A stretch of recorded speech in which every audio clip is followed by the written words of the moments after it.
buka lagi. Wahyu. Propos. Mana Iya, wahyunya iya. tuh? Ada propos sini. Sini. Oke, sini. Kamu ngamankan TSK ini, bukan ngamankan kasat screen. Di sini. Nih, jangan nutupin kasat. Ngadep ke belakang sih. Oke. Riki situ Ki. Nah, kau fokus ke pengaman sini. Ini sudah lagi. Nah, ini ya. Bismillah.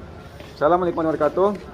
Yang saya hormati Abang Lok, yang saya hormati Kasat Reskrim, teman-teman media yang saya banggakan.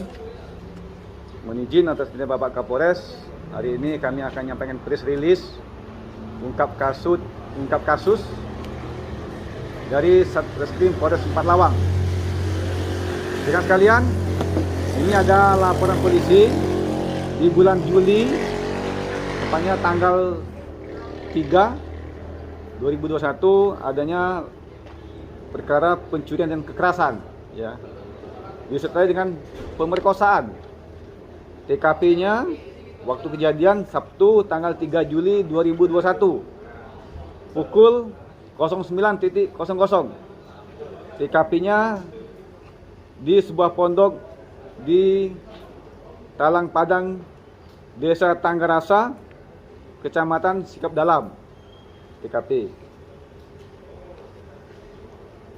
Korbannya yang pertama Muhyiddin bin Tukijan, alamatnya Desa Rantau Dodor, Kecamatan Pendopo Barat, dan istri beliau, ya, istrinya atas nama Endika Herni binti Haji Pia. Jadi kronologis kejadian, ya, saya sampaikan pada hari Sabtu tanggal 3 Juli 2021 pukul 9 tadi di pondok korban, ya, yang beralamat di Talang Padang, Res, Desa Tanggarasa. Saat korban sedang berada di pondoknya, datanglah 5 orang laki-laki. Ya, dari 5 ini 2 orang itu kemudian langsung naik ke pondok. Pondoknya tinggi kan? Pondok.